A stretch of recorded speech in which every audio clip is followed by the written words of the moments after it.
Assalamualaikum warahmatullahi wabarakatuh. Perkenalkan, nama saya Ramdiana Fadila Nugraha dengan NIM 86036623006. Pada video ini saya akan melakukan kegiatan praktikum 1 pada modul 6, yaitu jenis dan bentuk gelombang.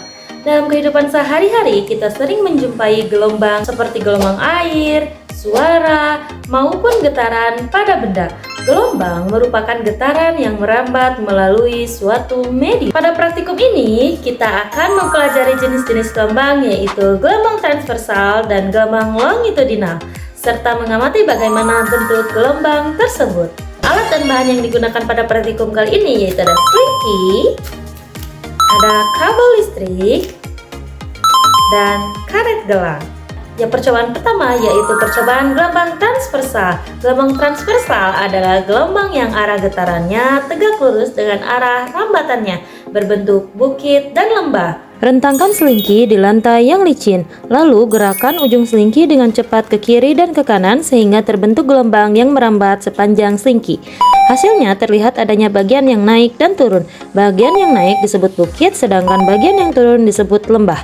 Gelombang ini merupakan gelombang transversal karena arah getarnya tegak lurus terhadap arah rambat gelombang. Selanjutnya, kita akan melakukan percobaan dengan menalikan karet gelang di tengah selingki. Kemudian, lakukan hal yang sama, yaitu gerakan ujung selingki dengan cepat ke kiri dan ke kanan sehingga terbentuk gelombang yang merambat sepanjang selingki. Bisa dilihat bahwa karet gelang hanya bergerak naik turun di tempat.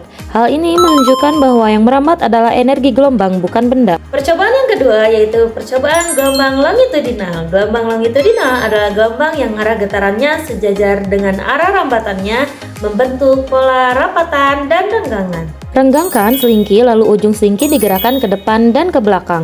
Hasilnya terbentuk rapatan dan renggangan. Ini adalah gelombang longitudinal dengan arah getar searah arah rambat gelombang. Percobaan diulangi menggunakan kabel listrik sebagai pengganti selingki. Saat kabel digerakkan, gelombang tetap dapat terbentuk, tetapi bentuknya kurang jelas dan rambatnya lebih lambat. Hasil menunjukkan bahwa kabel lebih kaku dan kurang elastis dibandingkan selingki, sehingga gelombang yang dihasilkan tidak sejelas pada selingki. Berdasarkan percobaan yang telah dilakukan, dapat disimpulkan bahwa terdapat dua jenis gelombang, yaitu gelombang transversal dan gelombang longitudinal. Gelombang transversal memiliki arah getaran yang tegak lurus terhadap arah rambatan gelombang, serta membentuk pola bukit dan lembah. Satu gelombang terdiri satu bukit dan satu lembah. Sedangkan gelombang longitudinal memiliki arah getar yang sejajar dengan arah rambatan gelombang, dengan membentuk rapatan dan renggangan. Suatu gelombang terdiri dari satu rapatan dan satu renggangan. Selain itu, dari percobaan juga terlihat bahwa yang merambat pada gelombang adalah energi, bukan benda atau medium itu sendiri. Dengan demikian, perbedaan antara gelombang transversal dan longitudinal dapat diamati dari arah getar dan bentuk gelombangnya. Terima kasih. Wassalamualaikum warahmatullahi wabarakatuh.